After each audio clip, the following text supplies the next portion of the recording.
नमस्कार मेरे मित्रों, मैं धीरज सिंह आप सभी का सिंह एक्सीलेंट एकेडमी में स्वागत करता हूं। आज हम जानेंगे कि अपने दादा की ज़मीन में पोते का और बेटे का कितना हक है। आइए जानते हैं।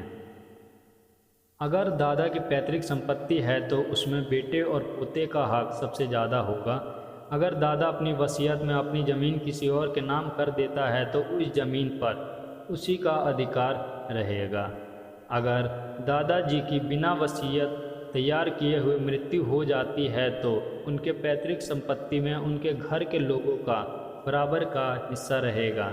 अगर पैतृक संपत्ति में घर का कोई सदस्य कोई भी ज़मीन बेचता है तो घर का कोई भी सदस्य उस ज़मीन की रजिस्ट्री को आसानी से खारिज करवा सकता है।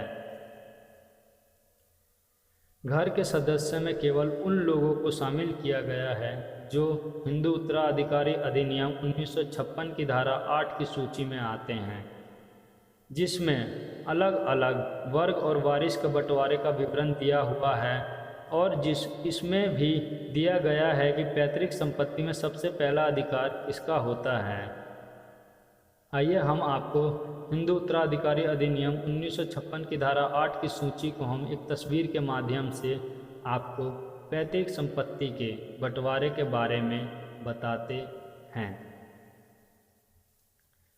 आप सबसे ऊपर देख रहे होंगे हियर्स, जिसका मतलब वारिस होता है। हिंदू उत्तराधिकारी अधिनियम 1956 धारा 8 की सूची है ये, जिसमें पुरुष को हरे रंग से निर्देशित किया गया है और स्त्री को ब्लू रंग से निर्देशित किया गया है।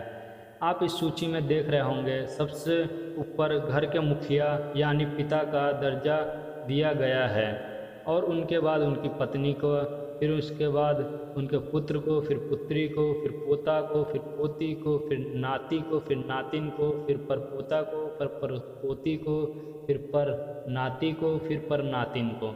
इन सभी का अपने पैतृक संपत्ति में अधिकार है, लेकिन इसमें सबसे ज़्यादा अधिकार जो है अब पैतृक संपत्ति में पुत्र और पुत्री का होता है।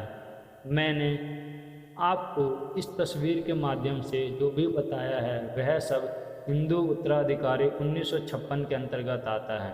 तो अब हम आपको बिल्कुल भी डरने की ज़रूरत नहीं है कि पैतृक संपत्ति में किसका सबसे ज़्यादा हक होगा। यह अपने दिमाग से निकाल दें कि अगर कोई आपके हिस्से की ज़मीन को बेच देता है तो आप कुछ भी नहीं कर सकते। आप हिंदू उत्तराधिकारी अधिनियम 1956 के तहत अपनी ज़मीन पर हक पा सकते हैं अगर आपका ज़मीन कोई अवैध रूप से बेच देता है तो। इसी के साथ आप लोगों का धन्यवाद। अब हम ऐसे ही कुछ आकर्षित वीडियो के साथ हम मिलते रहेंगे। कृपया करके मेरे चैनल को सब्सक्राइब करें और बेल आइकन को दबाना बिल्कुल भी ना भूलें। शेयर करें। आपका दिन मंगलमय।